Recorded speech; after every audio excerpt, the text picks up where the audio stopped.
Vamos abrir a Bíblia no Evangelho de Marcos, capítulo 5. Nós leremos a partir do verso 14.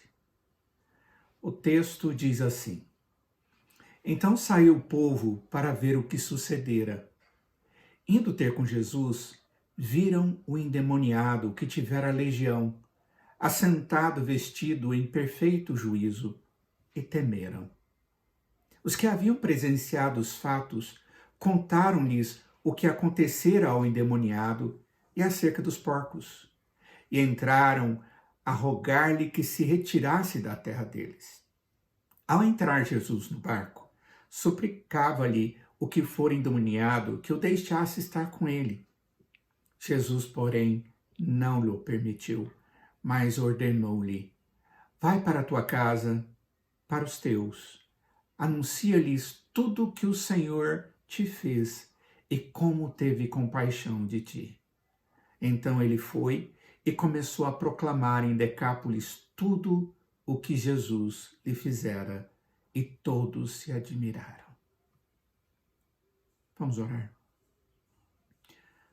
Ó Deus, nós queremos em Cristo Jesus estar na tua presença, adorando ao Senhor, mas ao mesmo tempo pedindo, Pai, que o Senhor esteja com a tua graça, com o teu Espírito, iluminando a nossa mente, nos dando entendimento da tua verdade. Em nome de Jesus. Amém. Queridos, hoje nós vamos pensar um pouco a respeito do tema como testemunhar da nossa salvação em meio à adversidade. Como pregar o Evangelho no meio da dificuldade. A palavra de Deus, em Lucas capítulo 19, verso 10, afirma que o Filho do Homem veio buscar e salvar o perdido. Exatamente assim está escrito lá. O apóstolo Paulo, ele dá testemunho a respeito da obra de Cristo, dizendo em 1 Timóteo capítulo 1, verso 15, Cristo Jesus veio ao mundo para salvar os pecadores, dos quais eu sou o principal. Deus, na sua sabedoria, colocou sobre a igreja a honra de poder levar ao mundo o conhecimento de Cristo como único e suficiente Salvador. Foi esse o ensinamento dado por Jesus aos seus discípulos. Em João capítulo 20, no verso 21, diz assim: Disse-lhes Jesus outra vez: Paz seja convosco. Assim como o Pai me enviou, eu também vos envio. Essa expressão aponta para o apostolado dos discípulos, que agora eram feitos apóstolos com uma função: pregar o Evangelho. Foi esse o ensinamento dado para a igreja cumprir também, quando o Senhor Jesus, após ressuscitar em Mateus capítulo 28, nos últimos versos, do verso 19 a 20, temos aquele texto que já ouvimos muito e falamos bastante. Ide, portanto, fazei discípulos de todas as nações, batizando-os em nome do Pai, do Filho e do Espírito Santo, ensinando-os a guardar todas as coisas que vos tenho ordenado, e eis que estarei convosco todos os dias, até a consumação dos séculos. Esse texto que nós lemos agora, de Marcos, capítulo 5, ele nos ensina coisas importantes, tais como: alguns prostraram-se aos pés de Jesus, enquanto outros questionaram o seu ato de misericórdia. Jesus havia curado um homem que tinha sobre si muitos demônios, uma grande quantidade, e o Senhor Jesus tinha lançado todos aqueles sobre os porcos que lançaram abaixo no despenhadeiro. E aquele homem ficou são, recobrado, abençoado, restaurado pelo Senhor Jesus.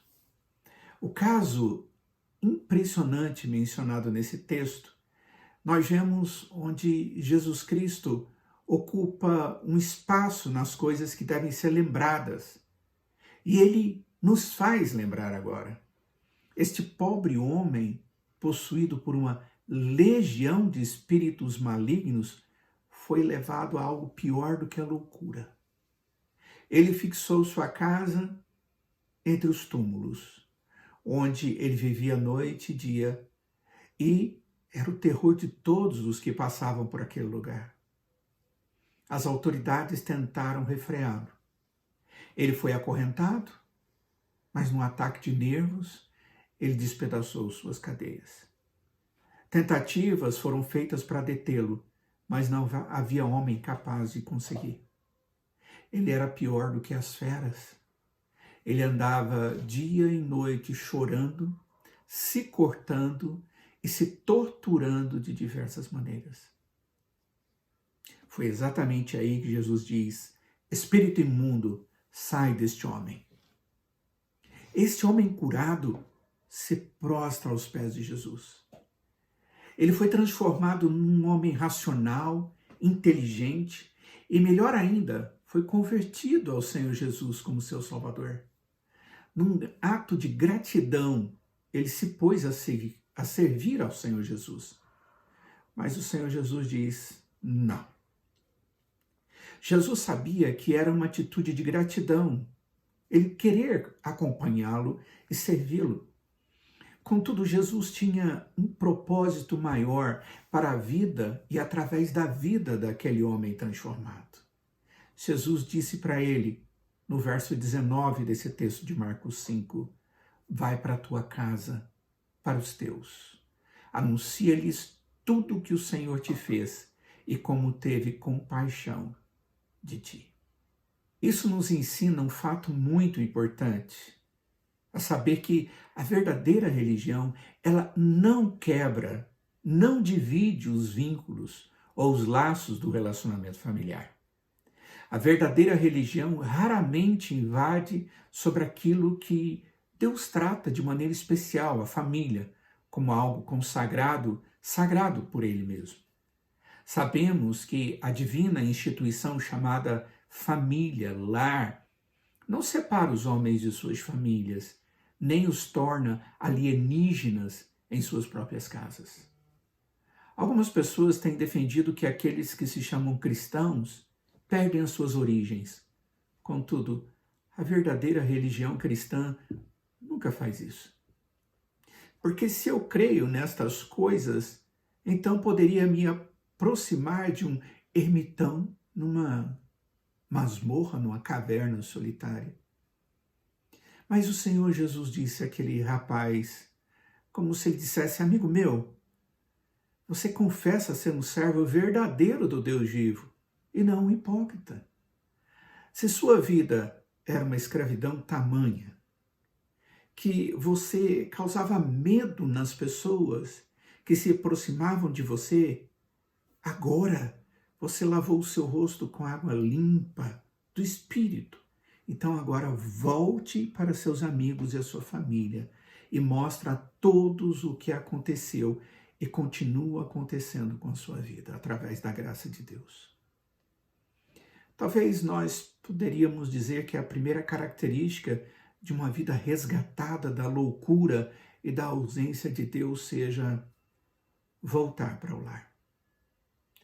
O cristianismo, a verdadeira religião cristã, faz com que o homem seja melhor nas suas relações. O marido se esforça para ser o melhor dos esposos. O irmão e a irmã se alegram em se esforçar para serem bênção na vida um do outro. Se eu amava, agora demonstro de maneira indescritível aquilo que aprendi com Deus na sua essência e assim agora amo muito mais e verdadeiramente. Existe um texto de Mateus capítulo 10 que muitos dizem que não é bem assim. O texto para alguns se torna dificuldade entre a fé cristã e a família. O texto, o Senhor Jesus está, na verdade, defendendo que nada pode ser maior do que a nossa devoção a Deus. O texto diz assim, o Senhor Jesus, a partir do verso 35 de Mateus 10, pois vim causar divisão entre o homem e seu pai, entre a filha e sua mãe, e entre a nora e sua sogra. Assim os inimigos do homem serão os da sua própria casa. Quem ama o seu pai ou a sua mãe mais do que a mim, não é digno de mim. Quem ama seu filho ou sua filha mais do que a mim, não é digno de mim. Na verdade, a grande preocupação do Senhor Jesus era mostrar que a prioridade da crença, da dependência e da relação era Deus. Mas que aquele que se converte agora, fica bastante claro no capítulo 5 de Marcos, é que Deus, quando age na nossa vida, Ele deseja que nós sejamos instrumentos para levar a mesma graça da ação de Deus na nossa vida àqueles que nós amamos e àqueles da qual fazemos parte de origem. Sendo assim, o que nós devemos falar aos nossos familiares quanto a Cristo? A segunda pergunta, ou a segunda colocação que eu gostaria de fazer nesse texto é: por que nós temos que falar algo a eles? E por último, como que nós devemos fazer isso? Primeiro, então, o que nós devemos transmitir ou falar? No verso 19 de Marcos 5 diz assim: vai para a tua casa, para os teus. E continua dizendo: anuncia-lhes tudo o que o Senhor te fez e como teve compaixão de ti. E o texto diz, então ele foi e começou a proclamar em Decápolis tudo o que Jesus lhe fizera, e todos se admiravam. Jesus não enviou aquele homem para pegar um púlpito para pregar, para colocar no meio da sala de jantar da sua casa para fazer uma pregação. Nem mandou que ele se inteirasse da teologia para ensinar coisas mais profundas a respeito de Deus e a sua palavra. Jesus mandou que o homem transformado pela bondade poderosa de Deus desse um testemunho a respeito daquilo que aconteceu na sua vida, a partir do momento em que Jesus agiu em todo o seu ser.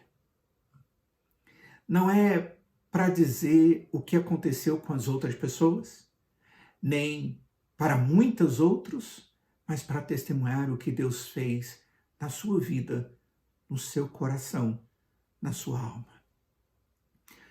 Nós temos vivido num tempo hoje em que as pessoas cristãs estão tão interessadas na comprovação a respeito da sua própria vida que eles buscam números pessoais da sua fé para comprovar a sua fé diante dos outros.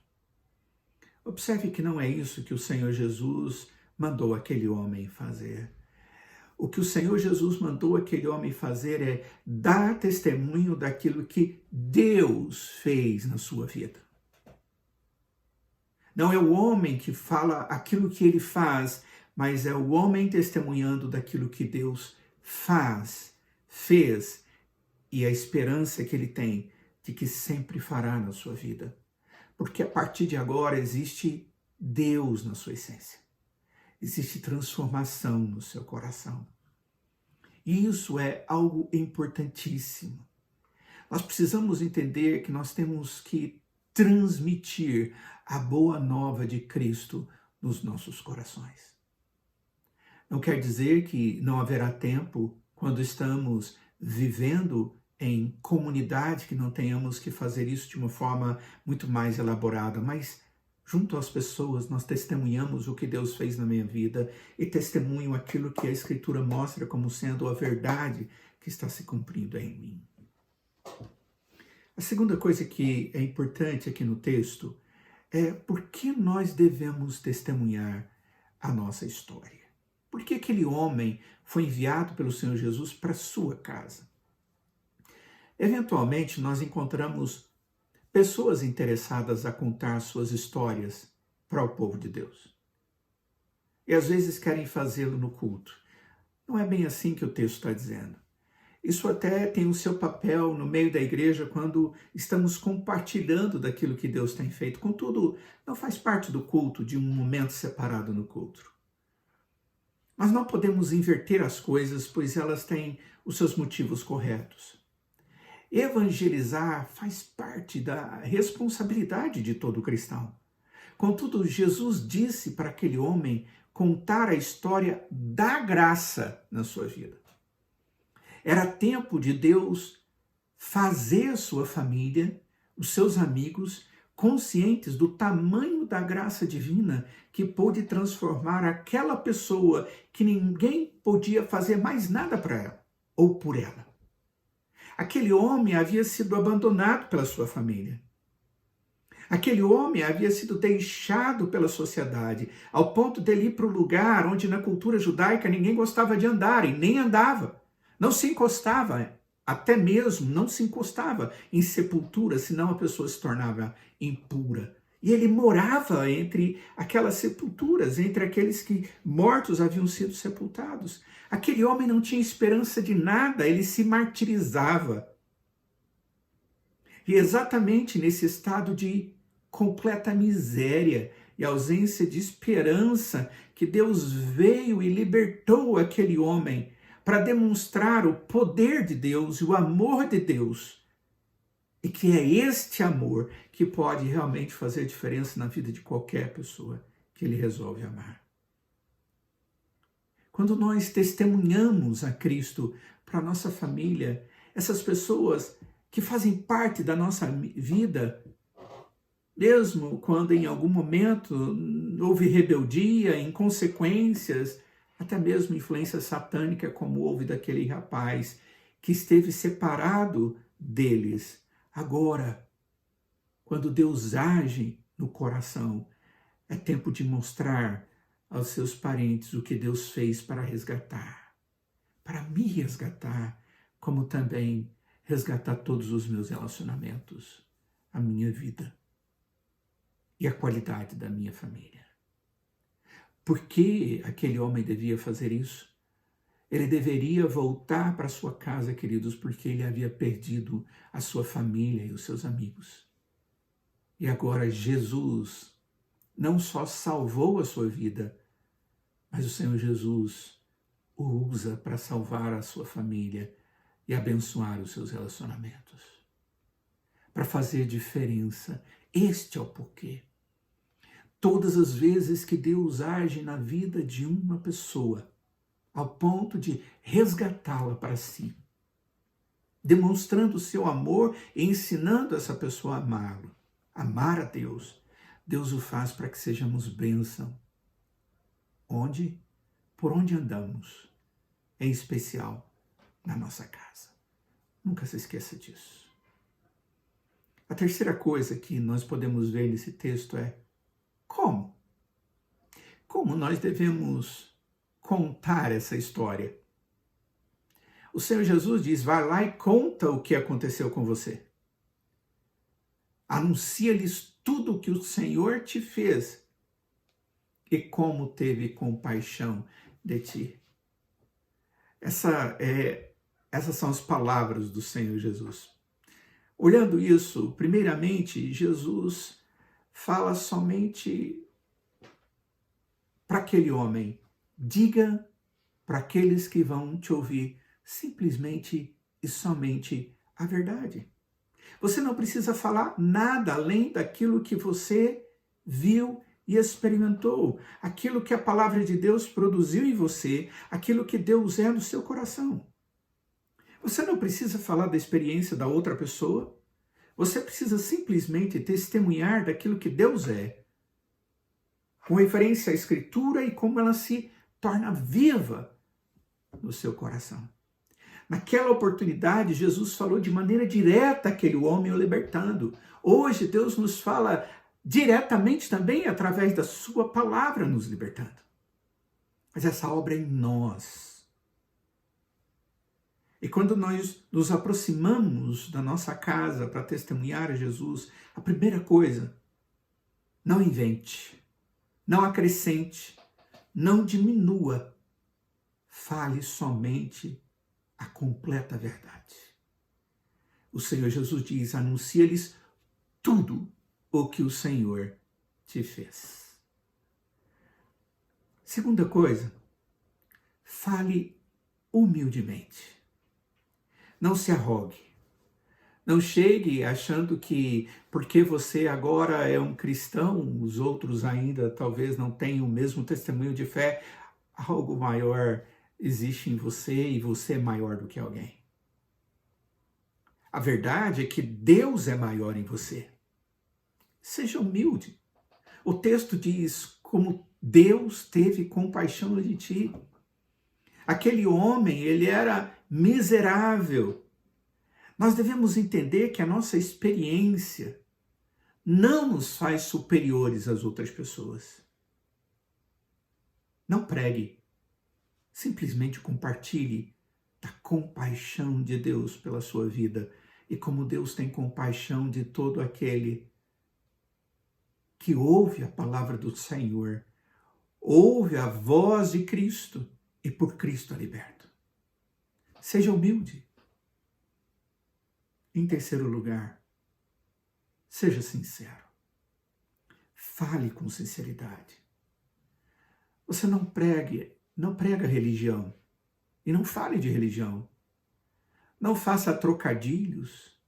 Não use a Escritura como brincadeiras. Simplesmente seja sincero. Conte aquilo que Deus fez na sua vida como testemunho daquilo que a palavra diz. E entenda que aquilo pode ser a mesma bênção aguardada no coração daqueles que você ama. Quando nós falamos de Jesus para alguém, nós temos que ter no coração uma expectativa sincera de que o outro ouça a verdade, reconheça a Cristo e creia em Cristo. Nós não pregamos o Evangelho ou nós não testemunhamos a nossa fé em Cristo para nos arrogar diante de ninguém, muito menos simplesmente para fazer isso e sentirmos um alívio de consciência, mas o fazemos com um desejo sincero de que os outros sejam abençoados na medida em que Deus tem nos abençoado. Em quarto lugar, fale com piedade. A piedade, ela é marca de um coração arrependido.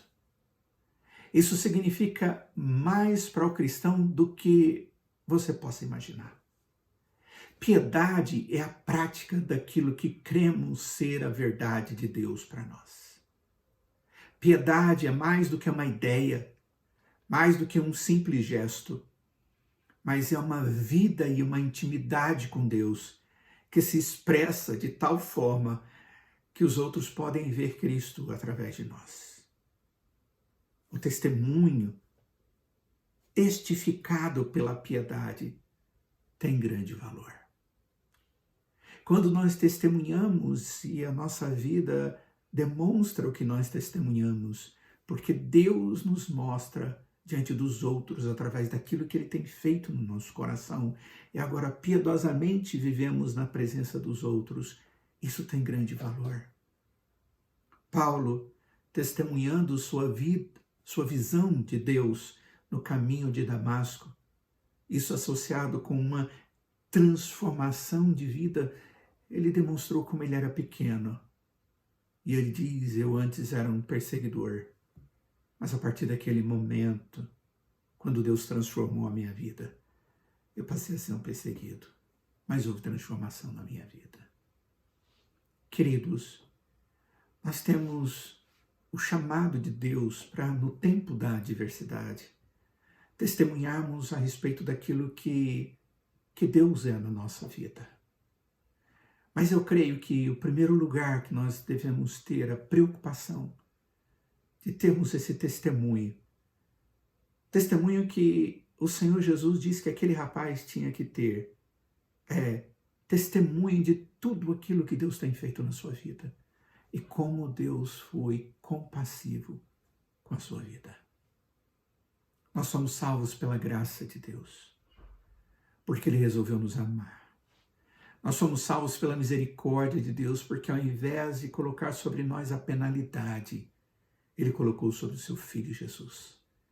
E agora, porque recebemos tudo isso, Deus nos dá o privilégio de compartilharmos para os outros.